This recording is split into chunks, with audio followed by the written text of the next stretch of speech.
Video games have always been important to me, as you can tell by my 8 videos that mention or are about video games. They are great for me to relax after a hard day of doing nothing. Art is also something I enjoy. I like looking at paintings or sculptures. Sometimes I make art, and I would also consider video games art. There are games I have played that have hit my emotions, some games that awake something in me, whether that be motivation or just a view I haven't seen before. I love it when a game does that.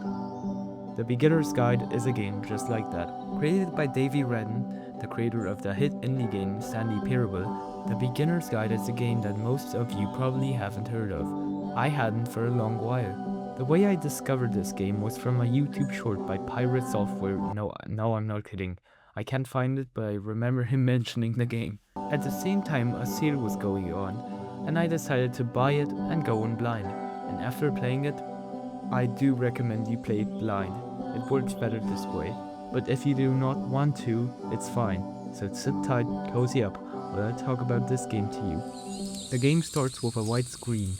You can hear crackles of a fire, and then Davey introduces the game to us. Hi there. Thank you very much for playing The Beginner's Guide. My name is Davey Redden. I wrote The Stanley Parable, and while that game tells a pretty absurd story, today I'm going to tell you about a series of events that happened between 2008 and 2011. We're going to look at the games made by a friend of mine named Coda. Now, these games mean a lot to me. I met Coda in early 2009 at a time when I was really struggling with some personal stuff, and his work pointed me in a very powerful direction. I found it to be a good reference point for the kinds of creative works that I wanted to make. So just to start you off, this is, I think, the first game he ever made. It's a level for Counter-Strike. You can walk around here, by the way. And mostly it's just Coda learning the basics of building a 3D environment. But what I like is that even though he starts from the simple aesthetic of a desert town, he then scatters these colorful abstract blobs and impossible floating crates around the level. And of course, it destroys the illusion that this actually is a desert town, and instead this level becomes a kind of calling card from its creator. It's like a reminder that this video game was constructed by a real person. And it kind of makes you wonder, what was going through his head as he was building this? This is what I like about all of Coda's games. I mean, not that they're all fascinating as games, but that they are all going to give us access to their creator. I want us to see past the games themselves. I want to get to know who this human being really is. And that's exactly what we're going to do here. So, it's 2008, Coda starts making these games, and he never releases any of them. He doesn't put them onto the internet, he just makes them and then immediately abandons them, and they sit on his computer forever. And I think he really understood this image of himself as a recluse. At one point, he jokingly renamed his computer's recycling bin to Important Games Folder. So, this was just how he worked. He tended to crank them out one after the other without even really pausing to try to understand what he had just made, until suddenly one day, he just stopped. In 2011, that was it. He made his last game, and then he hasn't made another one since. And that's why I've taken this opportunity to gather all of his work together, is because I find his games powerful and interesting, and I'd like this collection to reach him, to maybe encourage him to start creating again. And if the people like you who play this also happen to find his work interesting, then I'm sure it'll just send that much stronger of a message of encouragement to Coda. So thanks for joining me on this. If you have a particular interpretation that I haven't mentioned here, or if you just need to get in touch, you can email me at daveyWreden@gmail.com. The introduction points us in the direction of this being more of a museum than a game.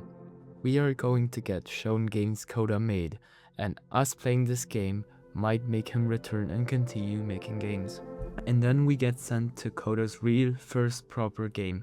We're in a white room when a door opens, and when we go through, time to get ready for battle. While we traverse through the space station, we arrive in a room where the game audio is telling us that there are hostile enemies here, but we do not see any of them. And Davey tells us more about this game. It kind of looks like this game was abandoned mid-development. For instance, you have this gun, which you'd think would indicate that there are supposed to be monsters or enemies somewhere, but then clearly there are no enemies anywhere. You can't even reload the gun when you run out of bullets. But ultimately, we don't really know. Maybe Coda thought that actually it was complete the way that it is. And I think that we should talk about his games for what they are, rather than for what they're not.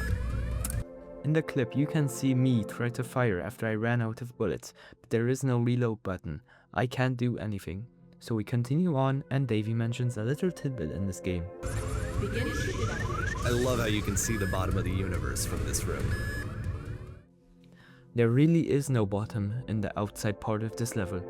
A door opens and we arrive in a maze, which Davey also jokingly mentions, but because he doesn't want us to be stuck here for hours, he teleports us to the end. Hey, you there, in the engine room. You could save us all. That beam is powering the whisper machine. We could disrupt it by introducing a great enough heat signature. If your body could stop the beam. It's so much to ask, but for all of our lives, would you do it? Could you give yourself? So there was only one thing we can do. We go into the beam and die. But this isn't what's meant to happen. So Davey removes the death sequence to show off what actually happens in the game. Pause here for a second. What you just experienced, stepping into the beam and then dying, is probably what Coda had initially intended when he was developing this level. But when he first compiles and plays it, something goes wrong. There's a bug somewhere. And this is what happens instead.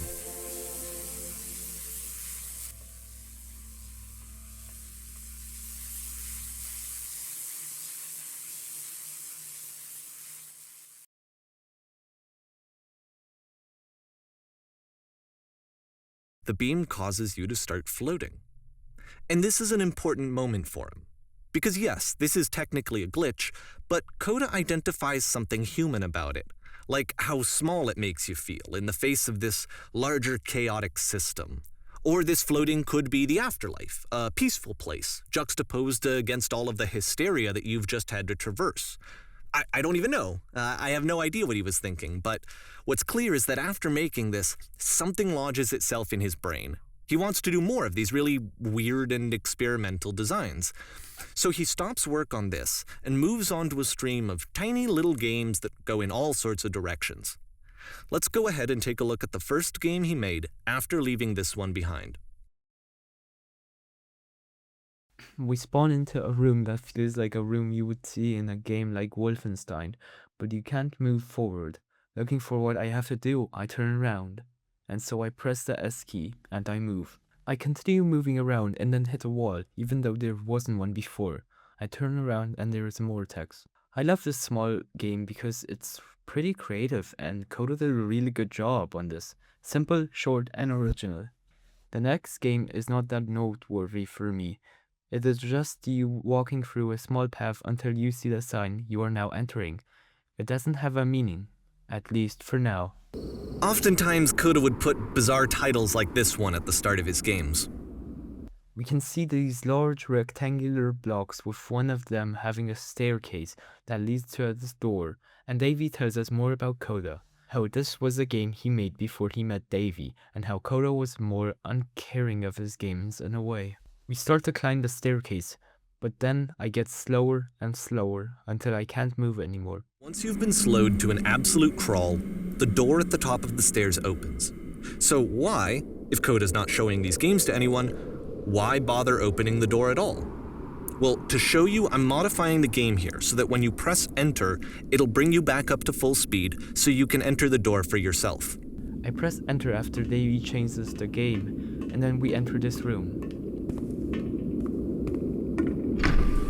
It has this warm feeling in it, and there is text everywhere with game ideas.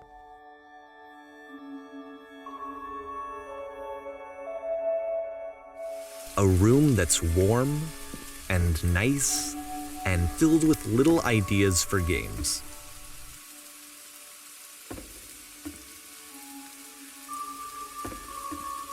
Coda would often tell me that he didn't mind if people thought of him as cold or distant. He said that he knew that he was actually a vibrant and compassionate person, but that it takes time to really see that. It can be a very slow climb to get there.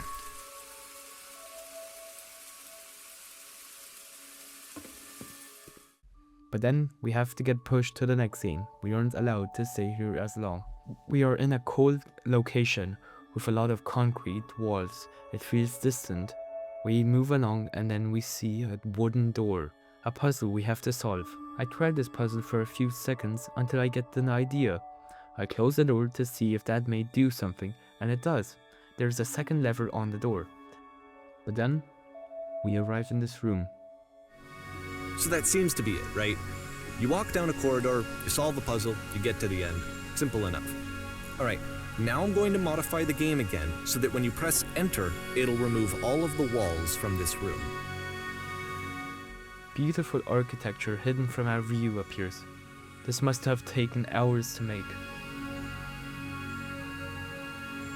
How about that? There was more to it than we had any way of knowing. I actually find it funny that this game comes after the Stairs game since they essentially convey the opposite idea. So, in the Stairs game, a dull exterior concealed a rich interior. And then, in this level, a dull interior hides this fantastic outer world. Either way, I think that the point is the same, is that most of the time you don't get to know what you're missing, or even that you're missing anything. That's not your role as a player. So if your role here is not to understand, then what is it? This is the same game as the other one, but this time it now says now exiting. Aha! So, this, combined with the entering game from earlier, tells us that Coda believes his games are connected somehow. It could even be that the Stairs game and the puzzle game are literally connected in between this and the entering game. There's a bigger picture that all of his games are meant to play a role in, some larger meaning that we won't be able to grasp until we've seen all of them. And once we have, we can step back and start to understand what exactly that bigger picture is. Well, thank you, Davey. I should probably not talk at all then if you are going to be the guide here. This single image is one of my favorite gaming screenshots ever. It's a banner that I use on GameJolt before that site went bad. Something about this single coffee shop in the white nothingness has some kind of effect on me, but we cannot stay here forever. We must continue. I love this boxy area with all of the colorful blocks, but whatever. I arrive here where there are multiple gates and jail cells, and then a gate opens in front of me. There's only one option.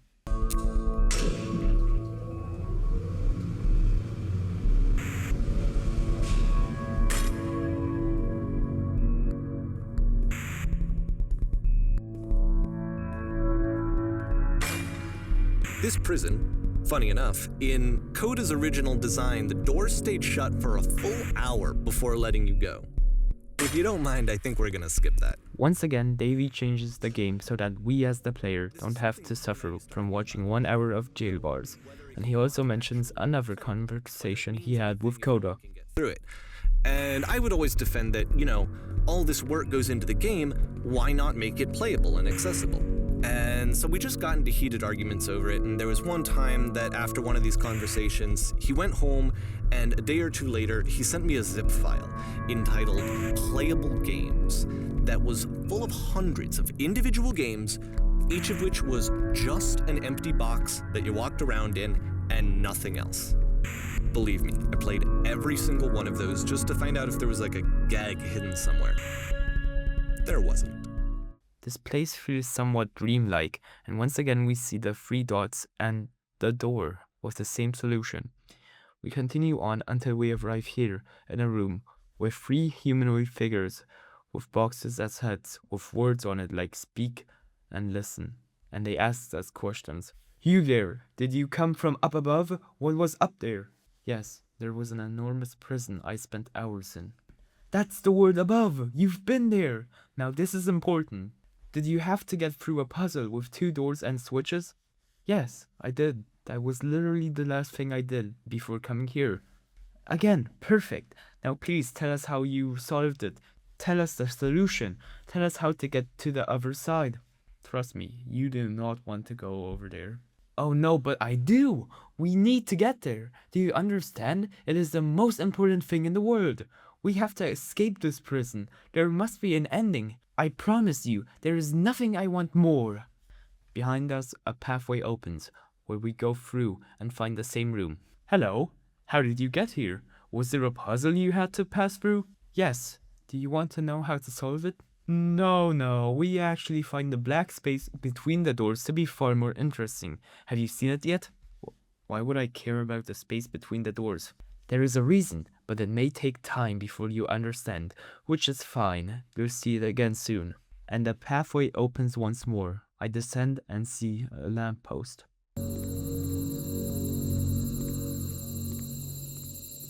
It's a lamppost. Okay, I can't tell you quite why, but for some reason, Coda fixates on this lamppost. It's going to appear at the end of every single one of his games from here on out. I'll tell you what I think. I think that up to this point, he's been making really strange and abstract games with no clear purpose, and maybe you can only float around in that headspace for so long. Because now he wants something to hold on to. He wants a reference point. He wants the work to be leading to something. He wants a destination, which is what this lamppost is. It's a destination. We're going to see it in the work as well. His games are just going to become a lot more cohesive, a lot more fully developed, with more of a clear idea behind them. And as we go, that idea will get clearer and clearer and clearer. The beginning of this game mentions information about this game. This game is connected to the internet. As you walk around, you can leave notes. All notes you see are left by other players. A remarkable game idea until Davey tells us the truth.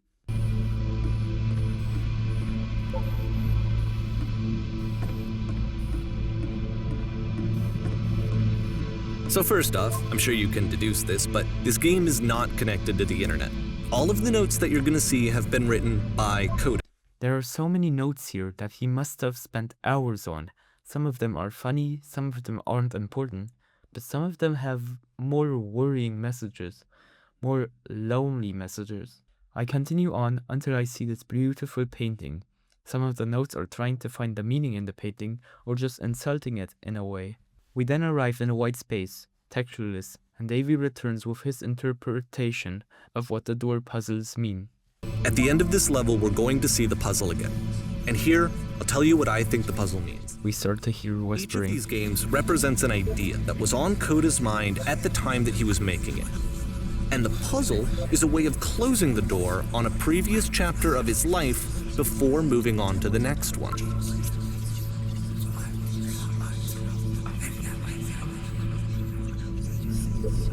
In each of his games, after exploring a theme that, he might find difficult, Coda can then place this puzzle that he knows has a reliable solution, he understands exactly how it works, and so it gives him a simple mechanism for moving on. Notes are scattered, asking how to solve this puzzle. We know Coda left these notes. He knows how the puzzle can be solved, so why is he pretending as if he is someone else and that he doesn't know how to solve this? After solving the puzzle, we see something in the distance. We move closer and start hearing typewriter noises. Are you there? Please say something.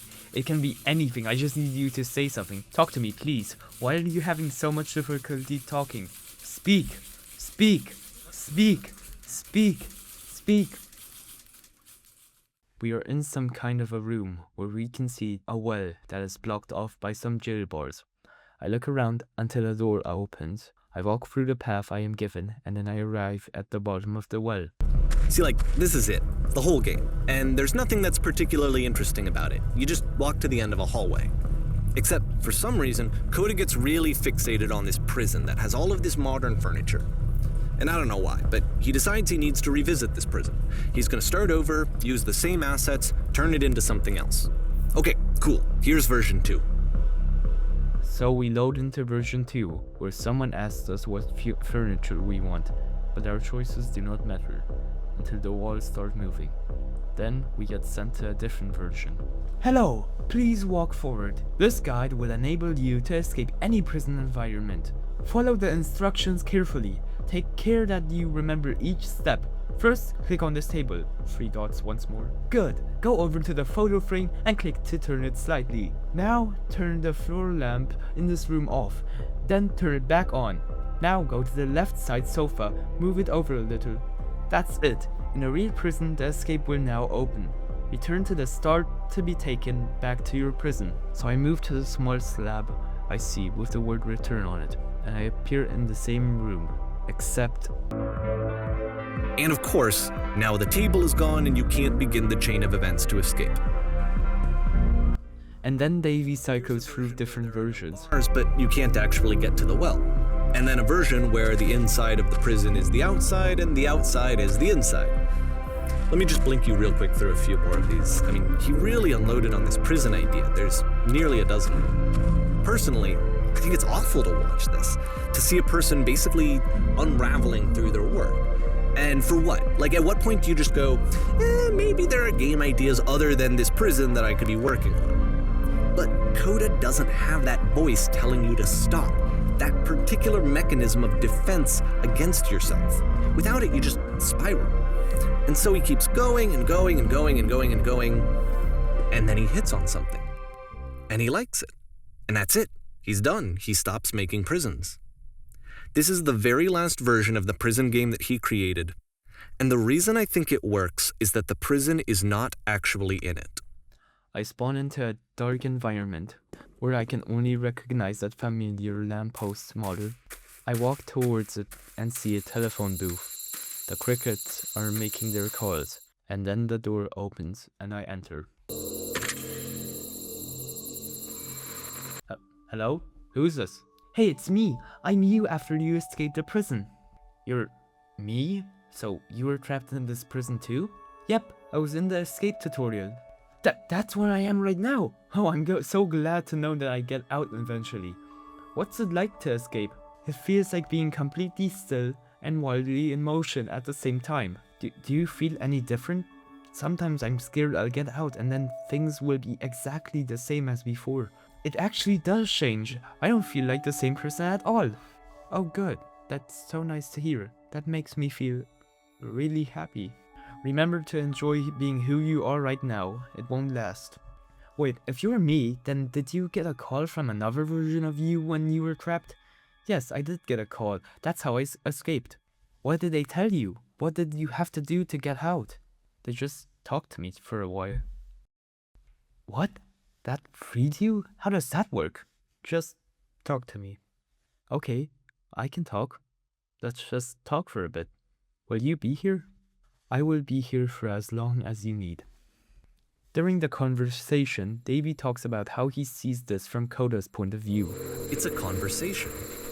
And so this is what Coda wants, is to be able to talk to someone, to share what's on his mind, and to get some good advice from someone who knows. But the irony is that even in this scenario, you're still talking to yourself. You know, all of these games so far are Coda talking to himself. I can see why he considers this a fitting conclusion to the prison games. After all of the obsession and frustration, just to be told by someone you can trust that things are going to be okay. Wouldn't that be nice? So what would it look like if Coda wanted to make a game about talking to someone other than himself? This place is cold. All you can see is the same puzzle from the other games in the distance and a sleek modern home. We walk into the home and it feels warm. Well, my goodness, I'm glad as all heck that you showed up. Thought I might be having to clean this entire house all by myself, and right miserable that would have been. Everyone knows loathsome hands make lousy homes.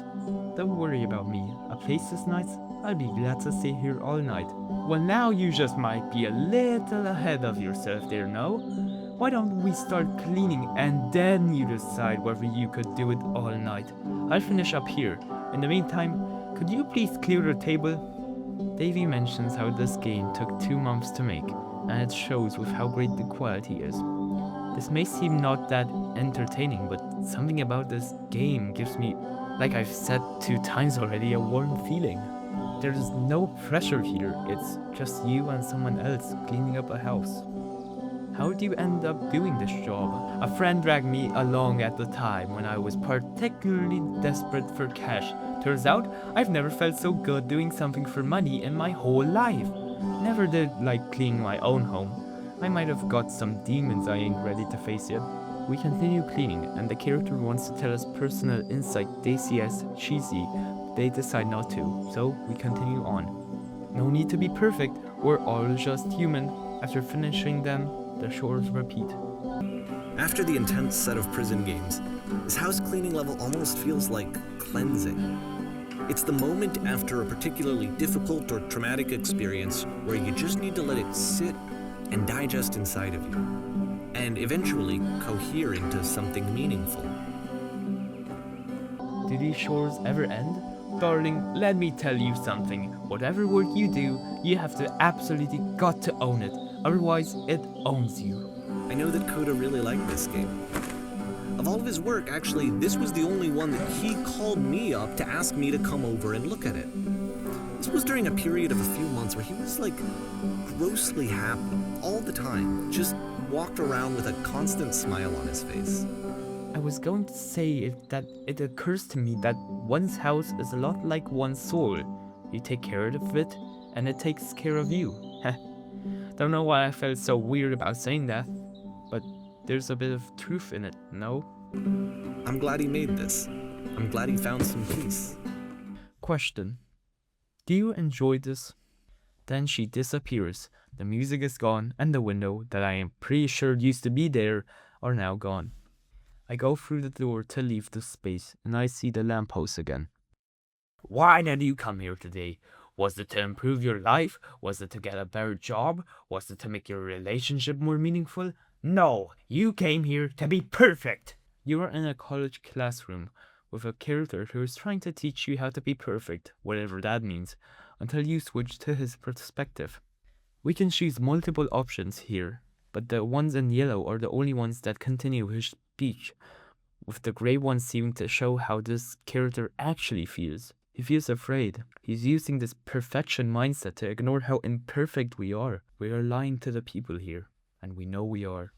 We arrive at a stage where suddenly the lights turn on. Alright, the performance is beginning. Places please. In this scene, you will be playing as me. We are at a gathering of professionals. First, you start out leaning against the wall. I go to the wall.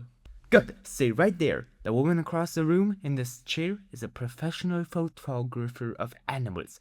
It's your dream to photograph animals professionally. This is your one chance to learn something from her, to gain something, to succeed. Go on, say something to her. So I walk towards her and say hello. Hello? That's it? That's not a conversation. You need to actually converse with her. Be a human being. Do it again. So I try a different option. No, that's not what I said to her at all. You're completely missing the tone of the conversation. I was reserved, but I knew what I wanted. I was confident. For some reason, just that one moment, but I was confident. Maybe you need a better feel of the setting. There are a lot of people around us. I'll give you some props to work with. These cones that bounce when you touch them will represent the people nearby. Now talk to her again. I choose another option, and yet again, it is wrong, because the director won't tell me exactly what to say, so he decides to scrap everything entirely. And then we see the lamppost again. I walk towards the end of the hall until I am trapped. All I can do is run away. What's going to happen next in Coda's life? The solution to social anxiety, to fears of having to perform and having to chase success, the answer for Coda is to withdraw, to hide himself away, which is what leads to scenarios like the stairs that slowed you down several games ago, where it just becomes harder and harder to access Coda's inner landscape because he keeps retreating. He just keeps backing away from possible connections to anyone other than himself. And to be honest, I didn't consider it very healthy when I first played this game.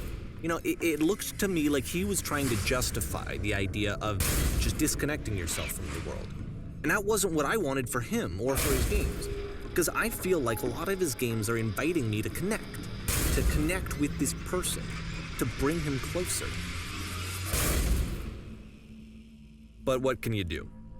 After this, Coda went off and took another 5 months to make a new game. This game is meant to be played blind, but I don't listen. I ignore what Coda wants the player to do. I see the puzzle once more, moving towards the spaceship until it hits us, and the game restarts. No one is answering me until I go up and see someone next to the lamppost. Quick, the only way to stop is to speak something that is honest. I can't keep making these. Yes, that's it. That's the truth. I'm out of ideas. I can't figure out how to say the thing. I'm alone. Where am I? Where did this island come from? Is that a person? How lovely. It's been a while since I've actually talked about this game rather than describe what the games Coda made are. So I guess it's time to talk. For the past few games, I can see Coda suffering from a depressive episode. He doesn't feel fulfilled anymore with his artwork. He's frustrated. He doesn't have this drive he had to make these games like he did in the past. He feels empty. But why does he continue doing this if it does him no good? I think some people can relate to this feeling of doing something you do not want to do, like a job you dislike or some project you have no passion for anymore. But Coda doesn't seem to have this part of him that tells him, you can stop if you do not want to do this. You don't have to do this. Like, there's nothing preventing him from quitting, but he still continues. This is making Davey worry since Coda is his friend and he doesn't want Coda to feel horrible about himself doing something that he hates. Davey doesn't understand why Coda won't just get ahead by releasing these games, why he's cutting himself off from any connection to the world. These games are creative and yet he doesn't show them to anybody but Davey. He says a statement here that has been in my mind for a while. Can't talk yourself out of loneliness. It doesn't work that way. You can't be the one writing both the questions and the answers. Then there's no movement. Then there's no circulation. If all of your anxieties are being channeled into your work, then if the work ever fails, you have no backup and you're just going to crash. This place has multiple statements on the walls from the game, and the other character we have been interacting with tells us to say that the work is fun and easy. So we lie. The walls break. We can hear a woman crying. This game at the time that he made it looked really unhealthy to me. I was watching him do this to himself, and I hated it. I hated seeing him so trapped. It's like, video games are not worth this amount of suffering. This is someone I really cared about. And I used to get so much joy out of seeing him create. For him to suddenly become angry and frustrated like this, it was the worst thing for me. I don't know. This is what I felt at the time. I don't know how else to explain it. I wanted it to stop more than anything. I had never felt so rotten. We see the woman in a jail cell with a lamppost in the vicinity. For this to stop.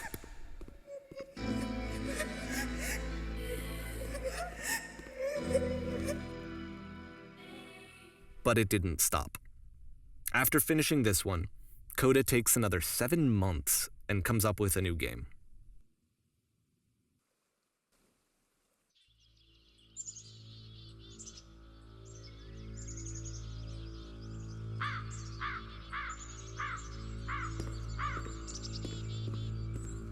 Ma'am, glad to see that you've arrived safely. We've captured the machine. It's waiting for you now. You can begin the interrogation whenever you like.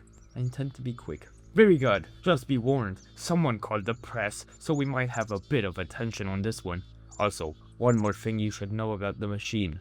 It calls itself Coda. Multiple people are in the hallways with cameras, microphones, trying to interview us. We cannot respond to any of them.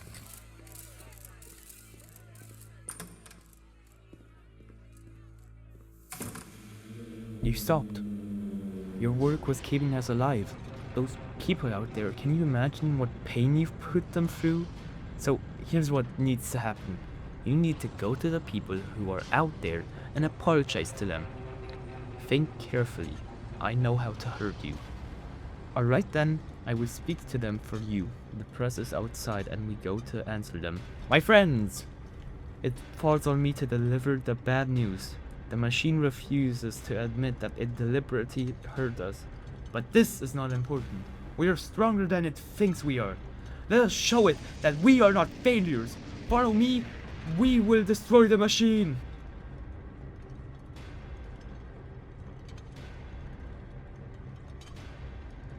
The gun from Coda's first ever real game appears in my hand. There is only one action I can do. Coda, I'll make sure your work dies here. Isn't this what you're afraid of? Having to deal without your precious creations? Having to deal with yourself? the work is becoming self-destructive. And I'll tell you, at the time that I first played this game, shortly after he made it, here's what I'm thinking to myself. I'm thinking that Code is stuck in his own head, and that it's having a very negative effect on him, and that all he needs to do is just start showing his work to people, to get some actual feedback on his games. It might get him out of isolation. And so, as I'm thinking this, I realize that I could be the one to initiate it. Because it would never occur to Coda to start actively soliciting feedback, so what if I did it for him?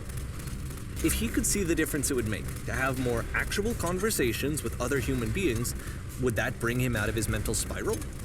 Would it give him confidence in himself? Would it bring meaning back into his work? Davey, without permission, showed off these games. Of course, it's for the greater good though. There's nothing wrong with doing that. So I started showing Coda's work to people. I took this one, and the islands which you just played, the theater, the notes, the house cleaning game, and some of the prison escape games. I brought them to people that I knew and trusted. I asked their opinion. And the great part is that they really loved his games. You know, the point of it all is just to give him some external reference point, but they genuinely loved his work. There was nothing for him to be afraid of.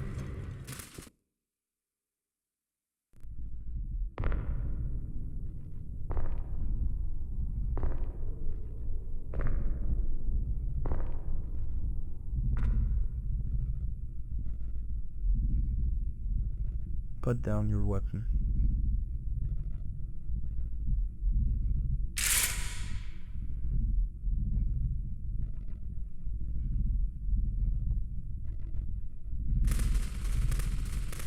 Can you see why I felt like this was the right thing to do? Because it's the thing that I always feel like I need, to be told that my work is good, that I am good. When someone really connects with a thing that I've made, when they see themselves purely in my work, there's nothing that feels better. And I got to give that very same feeling to my friend. I did something. I really felt like I'd done something good, like I was a good person. I felt like there was a friend who was in trouble and was unhappy and maybe didn't like themselves, and I could fix it. If I could give him this gift, maybe I could fix the problem. When they told me how much they enjoyed his games, it was the best feeling. It was the absolute best feeling. It made me feel so happy. So beautifully, beautifully happy.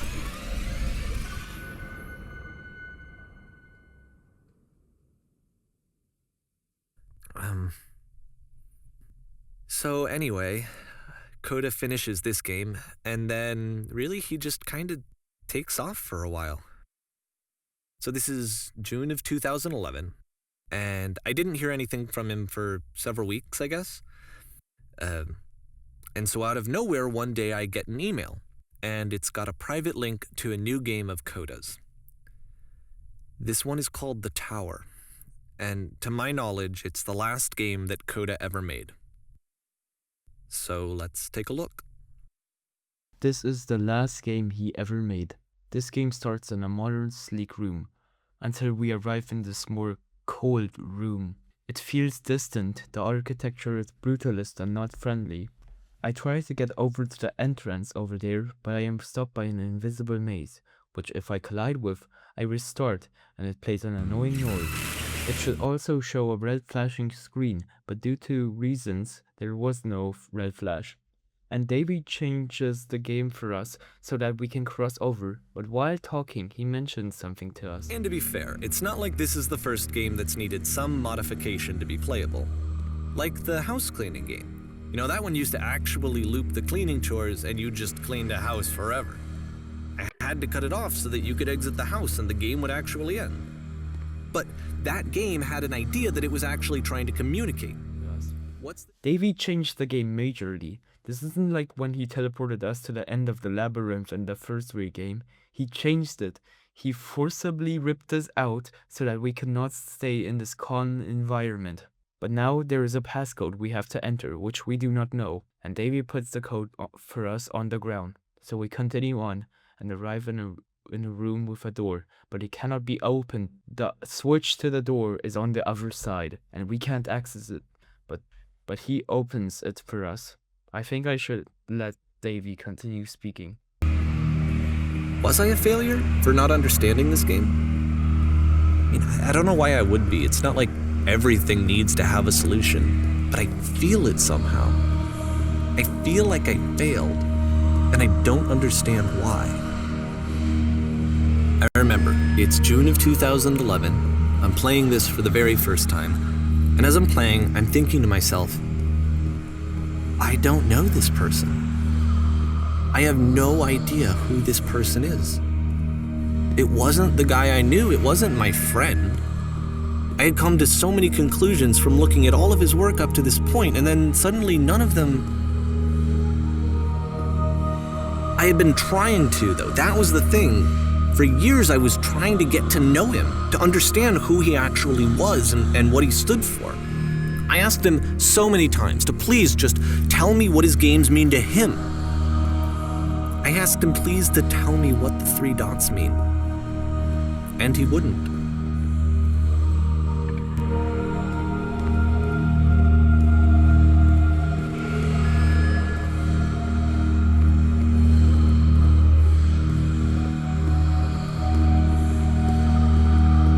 I just felt so strongly that if I could have connected with him, that if I could have somehow made his work my own, that I would finally be once and for all happy. It was that I needed to see myself in someone else. I needed to be someone other than me. But he stopped and left, and it felt somehow like I had failed.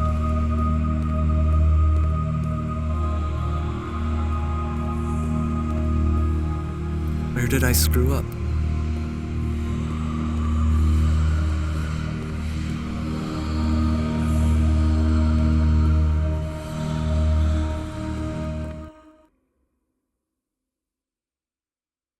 I'm the reason that you stopped making games, aren't I? It's because of what I did. I poisoned it for you. I don't think I ever told you this, but when I took your work and I was showing it to people, it actually felt... it felt as though I were responsible for something important and valuable. And the people who played them, they treated me like I was important. They really listened and cared about what I had to say. Even though I was showing your work, I felt good about myself. Finally, for a moment, while I had that, I liked myself.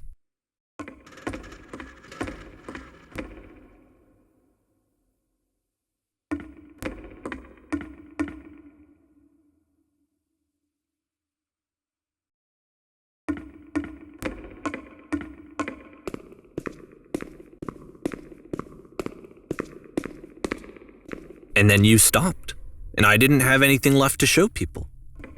I just had to be with myself. And as soon as that happened, there was no feeling at all. Nothing. Less than nothing. What does that mean?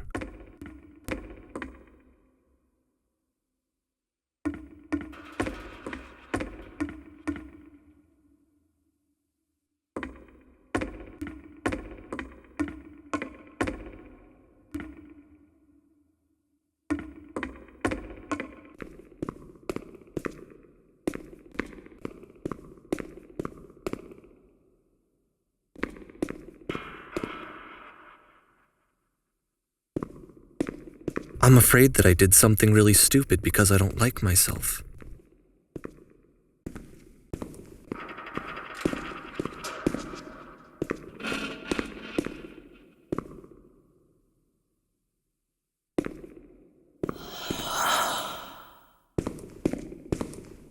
That's why I'm releasing this collection of your work, is because I haven't been able to find any other way to reach you. I've tried everything. And so a part of me has hope that if I put this compilation out into the world, and if I put my name on it, that maybe enough people will play it so that it'll find its way to you, so that I can tell you that I'm sorry. I know I screwed up. If I apologize to you truly and deeply, will you start making games again? Please, I need to feel okay with myself again, and I always felt okay as long as I had your work to see myself in. I mean, is something wrong with me? Because I know that I did an awful thing, and I'm doing it again right now. Like, I'm showing people your work, but I can't stop myself from doing it. That's how badly I need to feel something again, like I'm an addict. There has to be something wrong with me. Can I apologize? What if I tell you I was wrong? Will that work? Will that fix it? I don't know. I don't think it will, but there's nothing else that I can do. Just tell me what you want. I'm sorry. I'm sorry.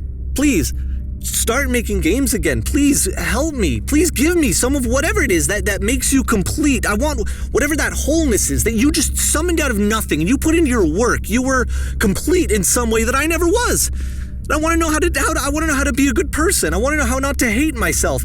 Please. I'm fading, and all I want is to know that I'm going to be okay.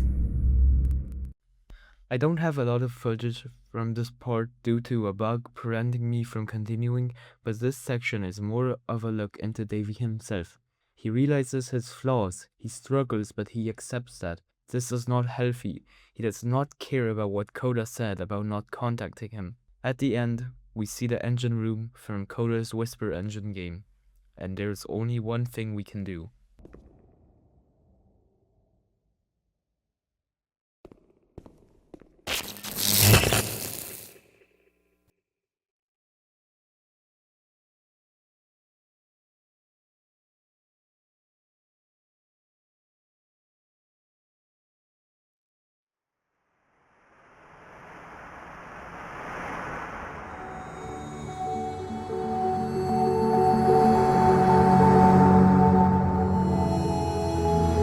I have to mention the fact that Coda doesn't exist and that Davey likely isn't like this in reality.